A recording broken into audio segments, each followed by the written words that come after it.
Leaving the best spawn for last, here is the Grotto of the Lost.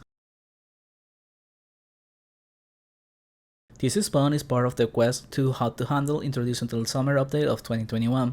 Just like the previous spawns I covered for this quest, this one shares the mechanic of the hit level, which does damage over time and requires to have a higher level of crystal shield to block it, and that can only be obtained through doing tasks.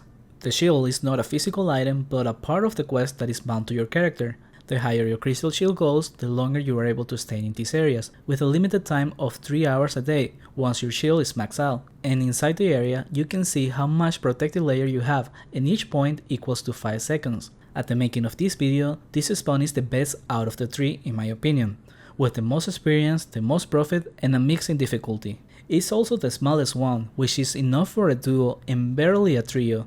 More than that, you will overkill. My level recommendation is of around 1700 to do the lap I will share, but lower levels could pull it off by making some pulls a bit easier. The main source of damage will be of death and fire with physical release.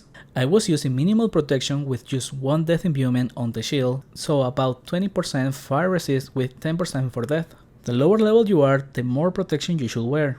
But for us, as a duo of 1100 and 950 druid, we were making around 3.7k of raw experience with about 3.6k on loot, making it around the 1.6k of profit a hour for each of us, which is higher in both XP and money than the other two spawns of this quest. And now this is how we do it. The first ball is to the south of the middle, near the entrance. The EK lures monsters from the north and sets up with a magic wall to the side, while the druid lures southeast and then goes north. This pool tends to have more than 8 monsters, and sometimes there might be leftovers to the north, but most of the times they will be left on the south. Next up, head northeast and slowly lure the monsters on the way, and then try to get the 1 or 2 monsters that are past the stairs. This will likely be a 5 monster pool.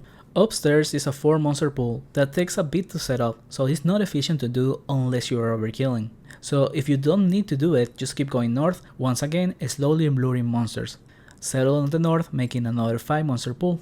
Then head west. EK slowly bring the monsters from the south up north, and when setting up, try to also lure the ones northwest. Sometimes they will be close enough that just showing up will be enough to bring them.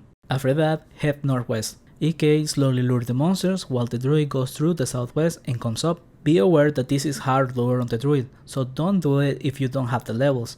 It can easily be done in 2 parts, or after the EK setting up, have the druid show up south and lure some of it. Next up, run south and up the stairs. This is a simple 4 monster pool that we needed to do in order to avoid overkilling. Be careful when running, as the monsters will be around the stairs. Then after this pool, we go down and EK lures around, setting up in the middle, and my druid will lure a bit more from the southeast. Doing this, it makes this pool the hardest, often with the most creatures, and leftovers will be on the druid. Avoid this if you don't have the levels, because the damage is no joke. With this, we're back to where we started, and the druid sprints southeast to do his lure, while the EK takes the shortcut and does his lure from the north, all while trying to also keep the monsters from the south on him. This pull will always be difficult on the EK, so be careful. With that, the lap is finished, and just repeat it again. The reason this is a mix in difficulty between the other 2 spawns is because there isn't enough monsters to make big pulls all the time. Instead, as you could see, most of the pulls were small, and they could be even smaller if you don't have the druid luring. But whenever there is a 8 box on the EK, the damage will be pretty high. This spawn, just like the others, has a dynamic respawn, which means any of the 3 creatures can respawn on their respective spots, but the chance of respawning is pretty much the same, with lava fungus being the least common. Regardless, it will take about 10 hours to finish the bestiary, but having charms in here doesn't make a big difference unless you are on the low ending levels, because keep in mind that this is a small spawn, so if you do too much damage, it will only make it worse after you start overkilling. Lastly, I wouldn't be surprised if this spawn gets nerfed, because it's clearly better than the others.